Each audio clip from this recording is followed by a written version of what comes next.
Hello, everyone. Welcome to this session on using your language skills to forge a career with the European Union. My name is Paul Kaye. I work for the European Commission as a translator. The European Commission is one of the bodies or institutions that makes up the governing structures or the administration of the European Commission. Can you hear me, first of all? Am I coming across okay? We've got more or less all the participants are in, and I'm seeing yeses in the chat. Thanks for that. So what I want to do in this talk is I want to talk to you about the kind of translation work that we do in the European Union and the European Union institutions, what it's like to work there, and then the career opportunities that we have to work for the European Union as a translator. My plan is to talk for about 35 minutes. I have a presentation with slides that will be coming up shortly, about 35 minutes, and then hopefully around 10 minutes or so for questions. I'm not, because I'm on my own, I'm not going to be able to follow the chat whilst I'm presenting. And at the end, if you have a question, please put it in the Q&A function. So the question and answer function, that's the only place I'll look at for questions. If you don't know how to get there, I think if you move your mouse and click, or if you tap on your screen, you should be able to find the place where you can get the Q&A, and I'll go through as many of those as I can at the end. So welcome. Just a little bit about myself, first of all. I'm British. I was born and bred in the northwest of England. I had a monolingual, monoglot British upbringing. You don't need to be bilingual to work for the European Union as a translator or interpreter, although we've nothing against that, and of course it helps. But I had a monolingual upbringing. I learned French at school and was fairly good at it, but I went on to university and I ended up studying biology, so sciences at university. But I was very lucky when I was at university to get on a year doing an Erasmus year studying biology at a French university, which brought my level of French up, of course, and was very good. But I don't have a French degree. After university, I went to teach English in Slovakia in Central Europe. And when I got there, I threw myself into learning that language. I had no knowledge or experience of it or no family connections. But when I was there and working there, I started to learn it and enjoyed it and got fairly good at it. And after I got better at it, I started to do other work. I moved from English teaching into doing some journalism, and then doing my first attempts to be a translator, a freelance translator. I came back from Slovakia then to the UK, and I did a master's degree in environment policy, and that led to me working for 10 years as an environment policy journalist, writing about environment policy making, mainly in the European Union. And it was that job that actually took me to go and live in Brussels many years ago now. And I did that job for a few years.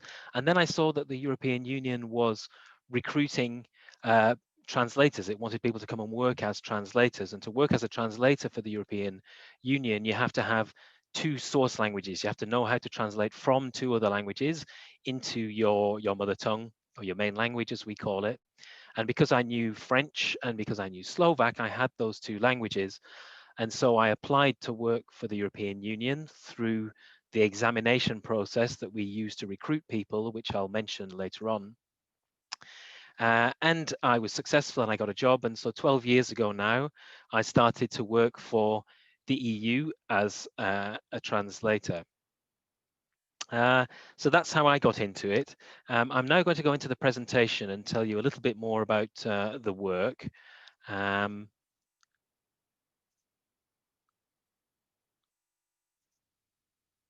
I've shared my screen. I can't see the chat now, but I'm hoping that you can see it. Tell me if you can't. I can see the chat actually, so if somebody could say yes, good, very good. Thanks for that. Okay, so translating for the European Union. The European Union is that group of, well, now 27 countries that cooperate with each other for mutual benefit in lots of different areas. and I work for the European Commission, which is one of those bodies that is part of the government or the administration of the European Union. Now, if you take those 27 countries, and if you take the official languages that are used in each of those countries, because some countries use the same language, although some countries use more than one, if you collect all the languages together, you get to 24 languages, which are what we call the European Union's official languages that we use in the European Union. So um, um, 24 of them, what we call official or sometimes working or treaty languages. What does that mean in practice? That means that whenever the European Union adopts a piece of legislation, a new law on whatever subject, then that law has to appear in all 24 of the EU's official languages. When a citizen or a government of the EU wants to write to one of the bodies of the European Union, such as the European Commission or the European Parliament, they can do it in any one of those 24 languages, and they are entitled to a reply in one of those languages. And in the European Parliament, when there are debates on whatever subject in the Parliament, then those debates can happen in any of the 24 languages. So MEPs can speak any of those 24 languages, and there is interpretation into and out of those languages. So you can imagine that creates a lot of work for translators and interpreters. In addition to those 24 official languages, we use 3 of them as so-called procedural languages. So these are the languages that we use internally in the European institutions when we're doing our work, when we're speaking with colleagues, when we're drafting notes for our internal work, when we're having meetings, we do those in English, French, or German. They're the procedural languages. In practice, English very heavily predominates as the main procedural language of the EU. And that is not going to change after Brexit. English will remain one of the 24 official languages, and it will be the main internal procedural language, the main working language for many years to come, I think. So those 24 languages, what are they? I hope this is clear on your screens. These are the 24 languages in the language of the language, so not in English. So we have languages like English, Français, Deutsch, Espanol, which, the big languages that we often learn at school and university, but also languages like Malti, Eesti, Magyar, Ellinika, languages that are not taught or studied as much, but we use them. They have equal status with the other languages as part of that group of 24. And so we need people to be able to translate from and into all of these different language combinations. So if you know these languages, or if you know 3 of these languages, that means 2 in addition to knowing one of them natively, then there's a good chance that you can come and use that language skill to work for us. So they are the 24 official languages. That's the language environment that we're working in. What about the subject matter that we translate and that we're dealing with? Well, the kind of subject matter that we deal with covers all the different subject areas that the European Union is involved in, and these pictures just indicate a few of those areas: foreign aid, monetary policy, energy policy, chemical regulation, agriculture, environment. We have documents and we have meetings that cover all of these subject areas and more, which means that we have to translate and our interpreters have to interpret into and out of different languages on these subject areas. I said that I worked in the European Commission, and that's one of the institutions of the EU. I mentioned the European Parliament, that's another of the institutions.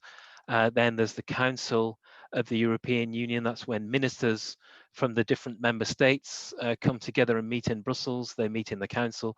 There are several other institutions, all of which make up the government of the EU. They each have, to a large extent, they each have their own separate translation services. They operate autonomously to a large extent, and they have They have separate translation services for the most part, and to some extent separate interpreting services. So if you come to work for us, you might end up working in any one of these different ones. We generally have a single recruitment path that would lead to you working in one of these bodies, luckily, so you don't have to apply to them all separately. We have over 4,000 staff translators, so people on staff working in offices in across these different institutions, so a lot of translators. And we have over 1,000 or around 1,000 people working as interpreters, again, across on staff across these institutions. We employ a lot more people, or we employ additional people who work for us as freelance translators or freelance interpreters, and I'll mention those a little bit later. So I said that I work for the European Commission's translation service. The European Commission translation service is the biggest, actually, as well, in terms of the number of staff. So I'm going to talk now a little more detail about the European Commission Translation Service, just because that's the one I know.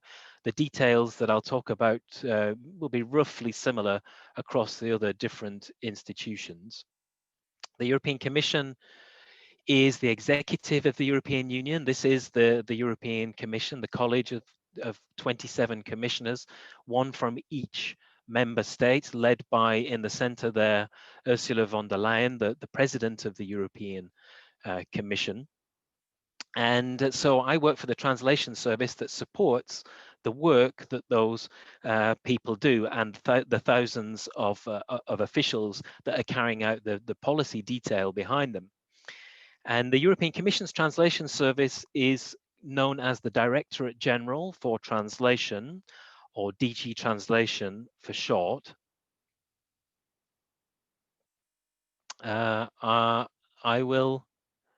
Somebody's raised a hand. Is there an issue with the screen? Somebody has said. I'm going to put the chat on. Can you all see the screen? Okay. Is everything displaying okay on the screen? There are several grey boxes. I think I should be able to get rid of those, and hopefully that will be okay now. Okay, I'm going to come out just in case you can't. I'm going to stop sharing my screen, and I'm going to go back into it.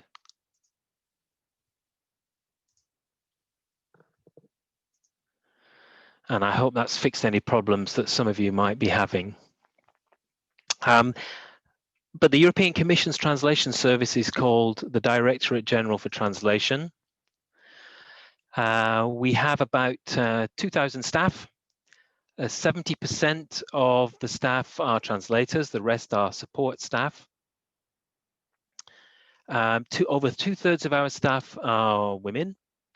And although you associate Brussels as being the capital of the European Union and where a lot of EU activity happens, we actually have a lot of staff, and a lot of the EU institutions are based in Luxembourg. And in the case of the translation service, over half of our staff are actually based in Luxembourg. So we have 2,000 staff, and what are they doing? Well, mainly translation. This graph shows since 2006 the amount of work that those translators have been doing. And if you look at this column on the right-hand side, that shows how many pages we translated last year. The figures on the left, so just under 2 million pages, 1.9 million pages that we translated in 2019. The light blue that make up that column, that's the amount of translation done by our freelance translation colleagues. And again, I'll talk about those later. The blue column is the amount done by people working on staff in those offices in Brussels and Luxembourg.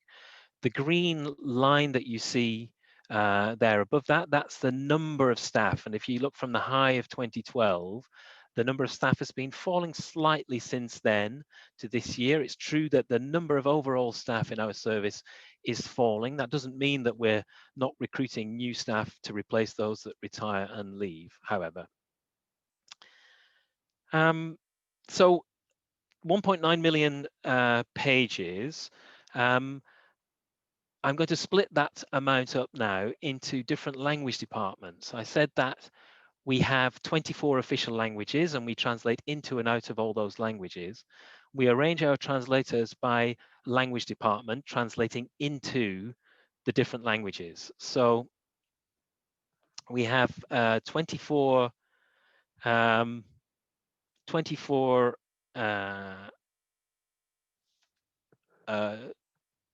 EU languages, and so therefore 24 language departments. I work in the English language department. I translate into English. And this chart here shows that 1.9 million pages that we translated last year divided into the target language. So these columns represent the amount of documents that was translated into these different languages. So if you can imagine these literally as a pile of paper documents that have to be translated into the different languages, and it shows you how much work each department has. So the English language department actually has more work than any of the others, and that's a function of English being the main internal working language. Then the French department and the German department. But if you look at all the other languages, you might recognize some of these language codes at the bottom: Italian, Dutch, Portuguese, Polish, right through to Maltese, MT, GA is Irish. There's a lot of translation work into all of those languages. So if your native language is any of these languages and you know 2 other languages, EU languages, there's a chance you can come and work and to help us to translate these documents into those languages. I'm going to go a little bit deeper in now, and I'm going to talk about this column here, the English documents, which are translated by our English language department. That's the one that I'm in, so that's the one that I know the best. But the picture might be similar across the other language departments. I'm now going to take that pile of documents that are translated into English, and I'm going to show you which languages in the English department that we translate from. And we have in the English language department, we have about 100, 110 staff translators based in Brussels and in Luxembourg. And these are the languages that we translate from in the English department. If you look at the top, these are the figures from 2018. We translated that year 163,000 pages into English, and we translated them from these different languages. So again, if you imagine these columns as physical piles of paper documents that we have to translate into English from different languages. And again, the language codes at the bottom, and the biggest column, so the biggest pile of work that we have to translate is from German into English. The second biggest pile of work we have to translate is ES, Spanish, into English. Then the third one is EL. Many of you will recognize that, but some won't. EL is the language code for Greek. We have a large amount of Greek that we have to translate into English. The next biggest column is French. We have more Greek to translate into English than French, but a lot of French to do. But even right down, if you go as far on the right-hand side there as ET, Estonian, we still have over 2,000 pages of Estonian to translate into English every year. And it's not so easy to find people of native English level ability that can translate from the Estonian language.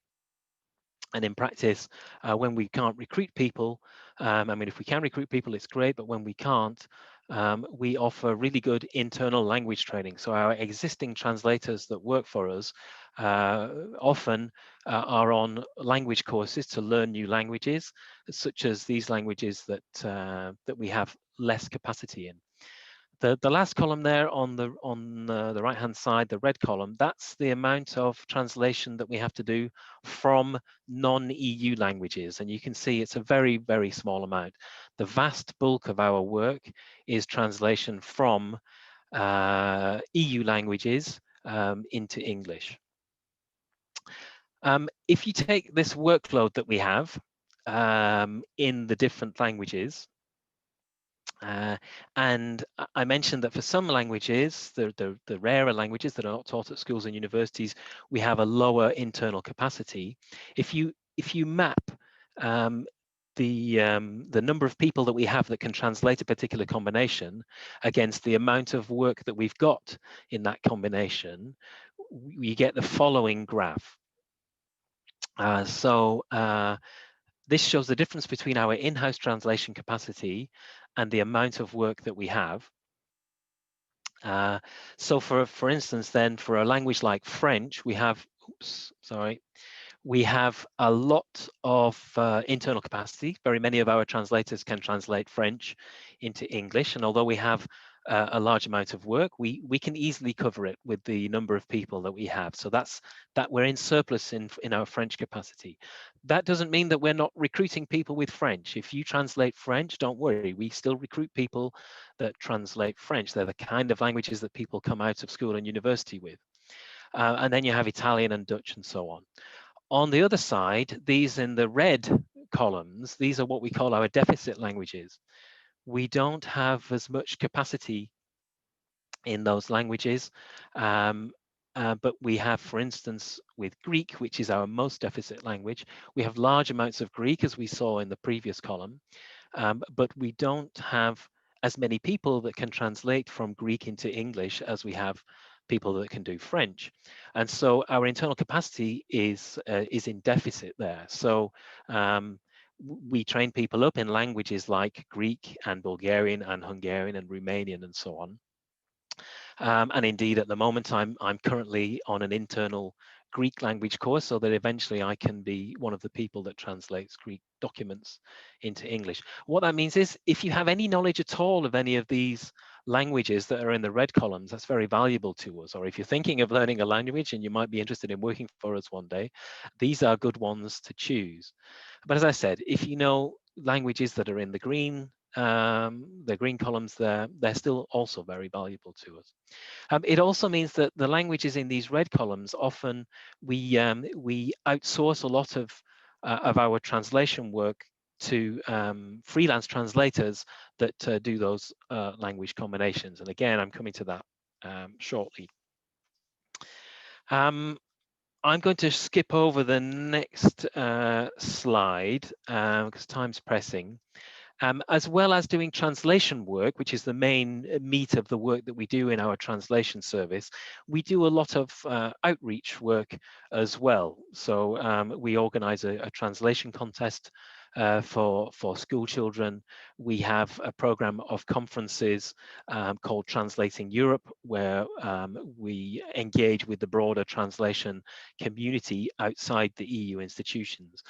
We do various other things. That's there just to show you that the variety of work that we do. And if you come to work for us as a translator, you're not sitting at your desk for your 8 hours a day doing nothing but translation. There are other initiatives that people, our staff, can get involved in. So it's a varied workplace.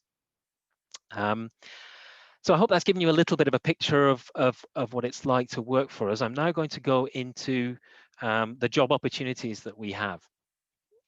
And there are basically 5 ways in which people can come and work for us. We have people who work for us on permanent job contracts. These are so-called EU officials. They're working in offices in Brussels or in Luxembourg. Along with that, we have temporary staff and contract staff. They're similar in that they are both people who come to work for us in our offices, but on fixed term contracts. So they come to work for us for a certain period of years, and then their contract finishes. But the salary, well, the salary is roughly the same. I think it's the same for temporary staff as for EU officials, and slightly lower for contract staff. But all the first three categories there, they're people that come and work for us in our offices, either on a permanent basis or on a fixed term basis. Then we have external contractors, and they are freelance translators who can be based anywhere. And I'll come to those in a short while. And then we have trainees. These are interns. These are traineeships, or stage as they're called in our internal jargon. And we have programs of those for not just translators, but also lots of other roles as well. So I'm going to take these one by one, starting off with those first three, the people that come to work for us in our offices in Brussels or Luxembourg. Well, what can we offer you if you come to work for us? The starting salary is good in the world of translation. It's a bit vulgar to read it out, so I'll leave you to read it. But very, very good salary. We have good leave entitlement. The work is very varied and challenging. I've given you a little bit of an insight into that. Job security. You're working in a multilingual, multicultural environment. Which is a very enjoyable place to work, and we have flexible working time arrangements. So it's very good to work for us if you have a family. What are the basic criteria? What are the basic things that you need to come and work for us? And again, I'm talking about those first three categories, the people that come to work for us in our offices in Brussels and Luxembourg. You have to be an EU citizen is the first thing. There might be some groans, which I can't hear among those of you that are UK citizens and don't have any citizenship of any EU country. The basic requirement for those first three roles is to be an EU citizen, and there's no way around that. If you are British, but you have the right to another EU nationality, if you're not already working on getting that, I would advise you to do that. But that's a basic requirement that we can't get around. You have to have a degree in languages or another field. You don't need a language degree. I don't have a language degree. You don't need professional experience to work for us as the basic minimum requirements. I had actually very little when I came to start working as a translator for the European Commission, but if you have experience, that looks good, of course, on your CV. How do we recruit? I mentioned the way I was recruited 12 years ago is through a recruitment examination that we call a competition, or a concours in the French, for our permanent staff. We hold these competitions, these exam procedures, every so often. They're not permanently going on, but every so often we announce that we are going to hold one of these competitions to recruit translators or other jobs as well. That's the way we recruit all the various roles that exist within the EU institutions. And we announce that we're recruiting staff through the official journal of the European Union. If that isn't part of your daily reading, then it'll be best off checking this website, the website of the European Personnel Selection Office, our HR department that recruits people essentially. And their website is eucareers.eu. If you remember nothing else from this talk, please remember that website, because there's a vast amount of useful information there, as well as it being the place where you apply for our jobs. And this examination selection procedure takes between 9 and 12 months to take its course. You're not doing things every day of that 9 to 12 months, but that's because of the number of people that apply and the amount of work it takes to process them. That's how long it takes. And that procedure, there's much more detail on that website, EU Careers. But the basic procedure is that you create an account and you apply online at that website, EU Careers. When we have a recruitment competition, it starts off with a computer-based pre-selection procedure with tests in your first language. They are things like numerical and verbal reasoning. There's a language competency test, as it's called, in your second and third languages, so the two languages that you're going to translate from. And then there are translation tests in the two languages that you're translating from into the language you're going to translate into. So in my case, when I did these tests, I had to do a translation test from French into English and a translation test from Slovak into English. And then at the end of that, if you pass all through those stages, you go to something called an assessment center, where you're given an interview, and you have to do a group task with a group of other candidates, and you have to give a presentation. If you get through all of that, then you're then eligible to be recruited by us as a translator. So that's for the permanent staff. What is the language knowledge that we need? Well, I said you need 3 languages: your main language that you're going to translate into, and your 2 source languages. And that main language has to be C2 on the European Common Reference Framework. You've got to have perfect knowledge, so mother tongue level ability. And then languages 2 and 3, you need a minimum of C1 level of ability to be able to translate from them.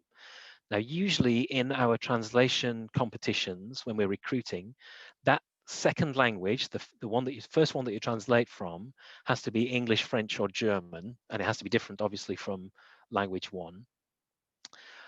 And then your second translation language, language 3, has to be one of the other 24 official languages.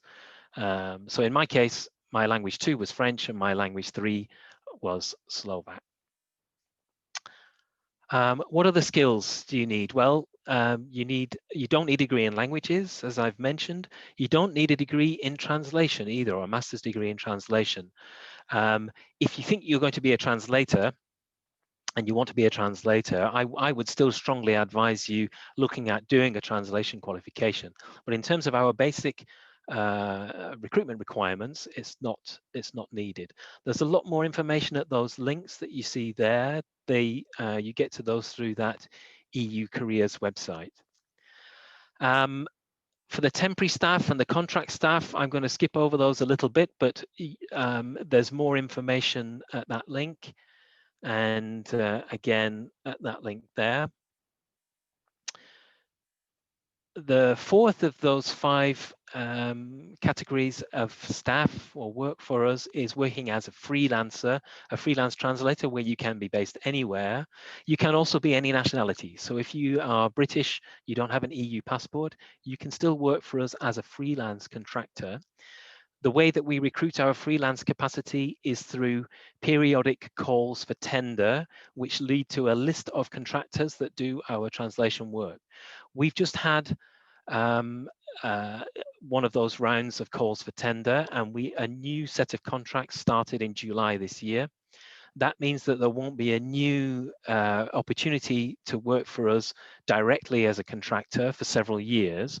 But if you go to the link that you see on that slide, then you can get more information about the process, and you can see the list of people that have the contracts with us at the moment. And there's nothing to stop you contacting those organizations or individuals to see if they need help with the work. And also there you can see the rates that we pay for different language combinations, and that gives you an idea of how much we're paying. And then finally, the traineeships that I mentioned, the internships that we offer. These last for about 5 months. There are 2 intakes a year, March and October. They're only for university graduates, so you have to have graduated. They're only for EU citizens, but there is a limited number of places available for non-EU nationals. So again, UK citizens listening, you can still apply for these, but EU citizens get priority. You have to be able to translate from 2 EU languages into your main language, like our normal translation staff have to do. There's a monthly grant of about 1,000 or just over €1,000, euros rather, a month, which is pretty good for a traineeship, for an internship. And that's the website for information.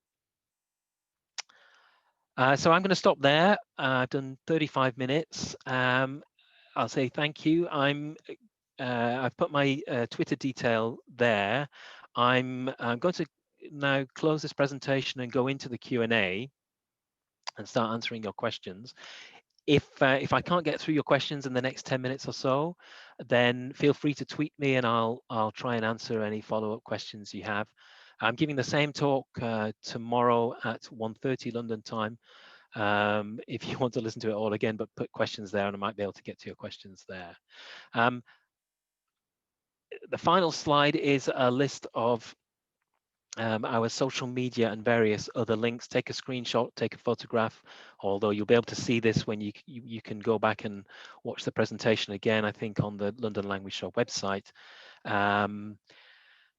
Now that you've got that, I'm going to come out of the presentation and I'm going to go into the Q&A, and I see that we have a lot of questions to go through. I hope you got the presentation. Apologies if some of you are unable to see some of that. I'm now going to go through, gosh, how many? I've got 41 questions. I won't get through all of those, but I'll get through as many as I can in the next 8 minutes. And as I say, send me a tweet and I'll see how many I can do. Which Masters in Translation Interpreting would you recommend? We can't do that. We can't recommend. We have something called the European Masters in Translation Network. I didn't talk about.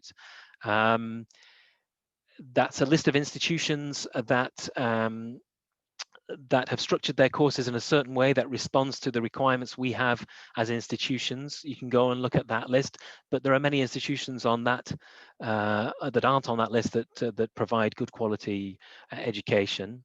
If and when Brexit concludes, how will this affect people like you, polyglot Brits working for EU bodies? In short, the Brits that are already working for the EU bodies are going to be allowed to stay. But as you've seen in the presentation, we won't be able to recruit new Brits unless they also have, in addition to their UK passport, a passport of a different EU country. Will Brits still be able to work in one of the EU institutions as translator or interpreter? I've told you about the situation for translators. I think for interpreters, I think there's a little bit more flexibility. My interpreter colleagues are giving talks as part of this event. I would, for the interpreting side, listen to one of their presentations. They'll give you more precisely the situation for them, but I think there's more flexibility for UK citizens, non-EU citizens to work as interpreters. Why is Spanish not in the list? Somebody says. I'm not sure which list that was. But Spanish is one of the 24 official languages. It's not one of the 3 procedural languages. Why is Catalan not an official EU language? That is a question for the Spanish government. Is it worth going into conference interpreting or planning to work in an institution as a language professional despite the current situation with COVID? I'm not sure I can answer that. There's certainly the work needs to be done. Conference interpreting, again, I would refer you to a talk, one of the talks given by my colleagues that work in interpreting. Do you need to be based in Brussels? For translation, if you want to be one of our permanent staff members or a contract or temporary agent, you have to be prepared to move to work in a Brussels or Luxembourg. To work through the freelance mechanism, you can be doing that anywhere. So you can work for us from anywhere, but only through that freelance route. Next question, is there a possibility to work as a translator, to work freelance? Yes, I've covered the freelance. So I think some of these questions will have anticipated some of the things Ilenta went on to say. Yes, I've answered that one. Is recruitment open to EU nationals? Yeah, well, I've eventually ended up answering that one. Which source languages represent the most translators' need? I think I've gone over that, Sarah. Yeah, thanks for that. Somebody asking, Isidora asking, what options translators and interpreters from the candidate countries to have working for the EU institutions? I'm not sure about that, to be honest. I'm not sure about, I mean, there will be opportunities whilst they are candidate countries, I think, but it's not through the same mechanisms that I've been describing in this talk. So, so I'm not sure. My guess is that would be more channeled through the national governments of those countries. So I would look there. Farnaz asks if there is opportunities for translation in non-EU languages. Unfortunately, as you'll have seen from the slides, we translate very, very little from and into languages that are not EU languages. That's not to say that we don't value language skills of those other languages, and many of our staff actually do know lots of other non-EU languages, and occasionally they're able to use them in their work. But in terms of the main recruitment that I've been talking about in this presentation, it doesn't occur to that level for the non-EU languages. Agnieszka asks for how translators are paid. Well, our staff translators get a monthly salary, and our freelance translators are paid per page of translation that they submit to us, and you can see those rates at that link that I put up in the translation. Giovanna asks regarding Portuguese, do we work with Brazilian Portuguese or only Portuguese? That would be a question for somebody working in our Portuguese language departments. I'm not familiar with them, but certainly the language that you would have to translate into, your written Portuguese, when you're translating into Portuguese, would have to be European Portuguese. On the interpreting side, I would say go to one of the sessions run by the interpreters and ask them in there. I'm looking through, I've answered some of these questions. Andrew asked if this webinar is going to be registered and available to view later. My understanding is that it is. Alice, if we don't have access to an EU passport, I hope I've covered that, Alice. Yeah, we're getting quite a lot of questions about the EU citizenship and so on.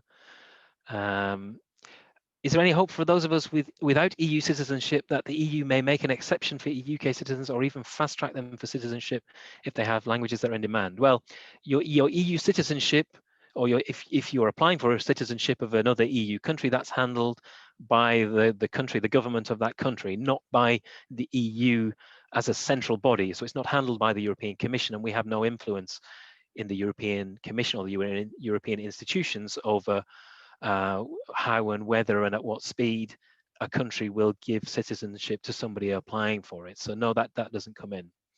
Are there any plans to get rid of, Claire asks, to get rid of the maths and logic tests? These, in the pressurized assessment center environment, prevent a lot of people getting any further in the selection process, despite proficiency in multiple languages and translation ability. Yes, that is, that's a regular question. People hate them. I hated them. You don't do them in the assessment center. That's a later thing, but you do them in test centers. There is no plan to get rid of them. And the reason for that is once you come to work for us, translator, interpreter, whatever, in the EU institutions, once you're working in there, you're then able to move in and to work in any of the other jobs that we have in our organization. So there has to be a basic minimum level of ability that everybody entering the organization has before they come in. And unfortunately, that means that people who work with languages, translators, interpreters, do have to pass these numerical reasoning tests. What I would say is practice them, you can get better. You get better more quickly than you think. So practice makes perfect. And also these testing procedures, the whole thing, these whole examinations, don't be put off if you fail the first time. I've tried 4 of these competitions for different things, not just for translation, across my career. I failed 3 of them. I only passed 1, and that was the one for translators, and I've ended up working as a translator. So don't be daunted by them. Practice for them and do them again. If you fail the first time, don't be put off, come back and do them again. Hopefully you'll get in eventually. Is there an upper age limit for applying for on-site positions? The upper age limit is the retirement age of 65. If you're below that age, you can apply to come and work for us for the staff positions. Do we need specialist medical translators? We need specialists in lots of different fields. In fact, I did a medical translation the other day. If you've got knowledge of a particular field of translation, that's very valuable or very useful. It will be taken into account when it comes to actually offering jobs to those people that have passed all the recruitment tests. So it's very useful. I see I've got 80 questions and I'm barely halfway through and I'm at the end of the session. In fact, I've gone a minute over it. So we're going to have to stop there. I'm sorry I couldn't get through all of your you've questions. got a bit more time if you need it. I'm getting a voice in my ear saying that I've got a bit more time if I need it. Another So I'm 10 going or to. 15 minutes if you'd like. Okay. I've been told we've got as much as 15 minutes. So I will carry on answering the questions until the organizer tells me that I can't. Okay, you also heard the voice in the ear, I see in the chat. Okay, well, I'll carry on going through these this list of questions and see whether we can exhaust them. Is there any demand at all for a translation into non-EU languages, such as Japanese in my case? Very little, unfortunately. Essentially, you need to know the EU languages for translation. We do have people that can translate Japanese. I'm actually learning Japanese in my private life, in my spare time myself, and I know how difficult it is. And so I know how much a valuable skill that is. In our system, in our organization, it's not, we don't have a huge amount of demand for it. Edelisiastrid has asked what tips I have for people who want to work in the EU. I've given some of them already. They are, don't be daunted by the process. Practice those pre-selection tests, which are a hurdle for many people. Practice those. You can get better at those more quickly than you think.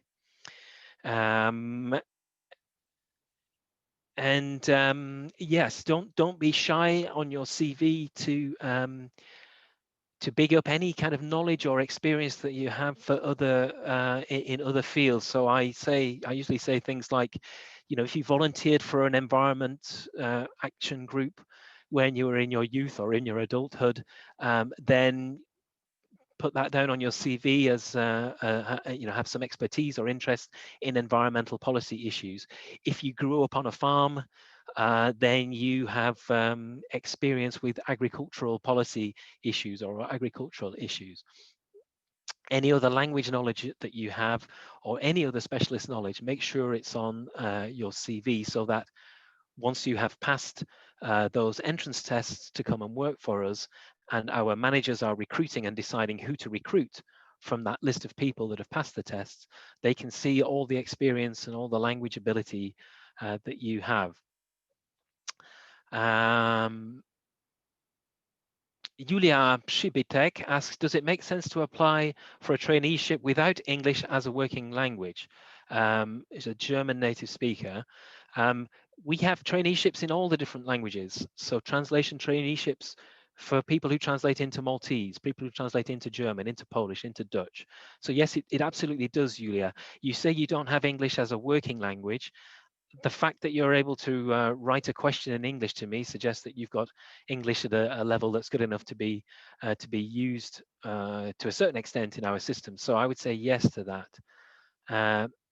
Marit Versaste, that might be an Estonian name. Would you say that the €1,000 grant is enough to manage while doing the traineeship in Luxembourg? I don't know. I've been to Luxembourg, and I forgot to say earlier in the talk, both Brussels and Luxembourg are fantastic places to work and live in. Luxembourg is a more expensive city, I know that. Is it enough to manage while doing a traineeship in Luxembourg? I don't know. I mean, people do it, so I imagine it is. But I can't tell you the detail. I never actually did at one of those traineeships myself, and I've never lived in Luxembourg. How long do the internal language courses last before you're able to work in translating the language? Says Zoe Thorne. How long is a piece of string? I'd say. We have some intensive language courses. I did an Estonian language course So I translate from Estonian now, although I do it very slowly. That was a 10-month course that was sort of intensive, semi-intensive. The standard courses are a 3-year course with 2 classes a week of 2 hours a week. That's the Greek one that I'm doing at the moment. But it depends on your aptitude, and it depends how keen you are, how much work you do outside that. Some people will start to experiment with doing translation after a couple of years. It depends when the translator feels confident enough to start. So as translators, we have a lot of autonomy internally on the kind of work that we take. And so essentially, if you feel confident that you can start translating it, then you can have a go. And all of our work, all of our translations are revised by a colleague. So we have a peer review system where everybody has to have their work revised by a colleague. So you're not doing a translation as a beginner in a language and then sending it back to the person who needs the translation and saying, here it is. To a certain extent, you can learn on the job very slowly. Salome asks if Turkish can be the 3rd language to access the EU competition. No, Turkish is not one of the 24 official languages, although Turkey is applying to join the EU. And if the island of Cyprus unifies, then Turkish would become the 25th official language. So it's the most likely 25th official language of the EU, but at the moment it's not one of them. And so even though we do a little amount of Turkish translation, we have colleagues internally that know that language and that translate it, it's not one that we recruit in. I'm going through this. There's obviously some repetition in some of the questions, so I'm going to just skim through some of them.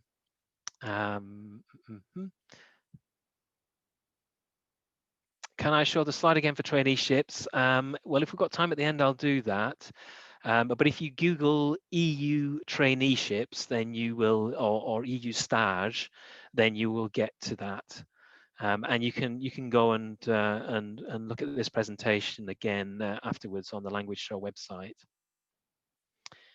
The recruitment process for interpreters, Ermenegildo asks from Italy.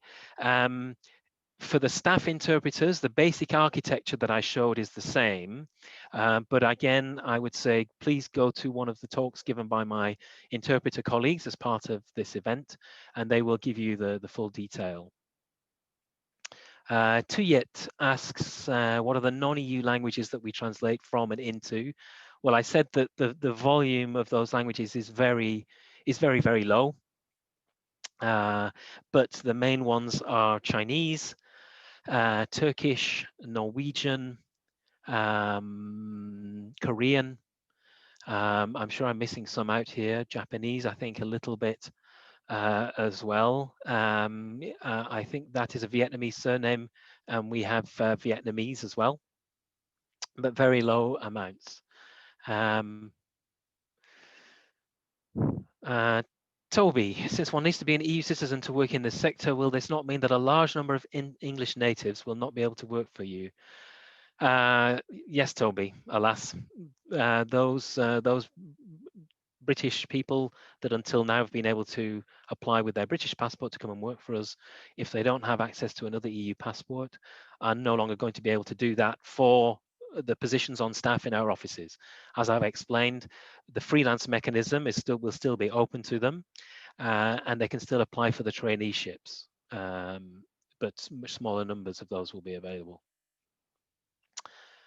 Can I put the last slide back for the web address? There's quite a few requests for the web address, but again, I think you can get that by looking at the presentation again. Or maybe perhaps if I share the screen again, and I can bring up the Q&A. I think that was the one that some of you are asking for. I can still see the Q&A, and you've got the links there.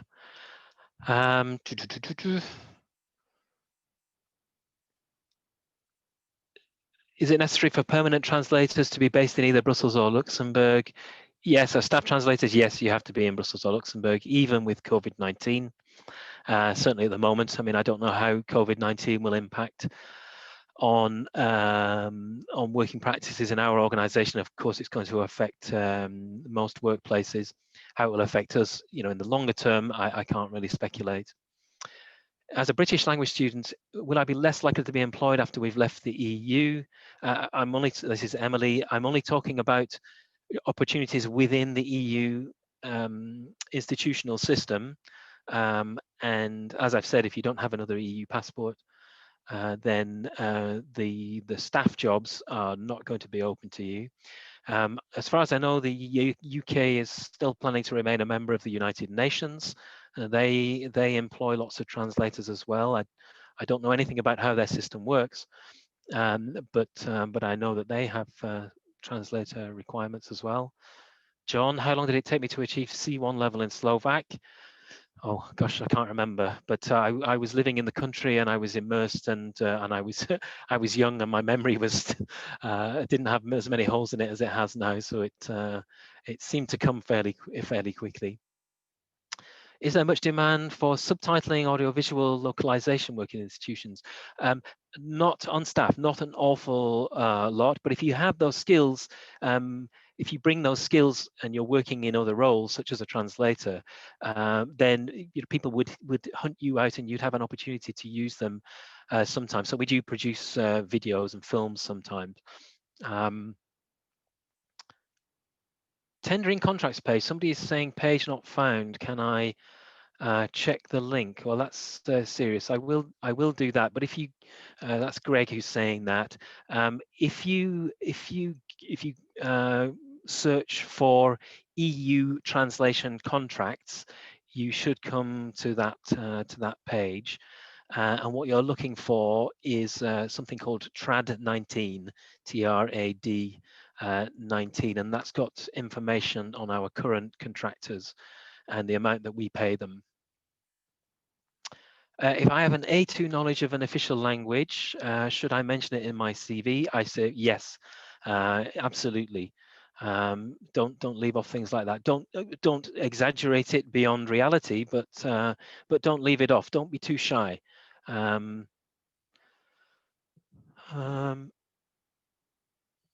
Okay, do we need a degree to apply as an interpreter? Salome says. I would say yes, you do. But go to one of the talks about our interpreters.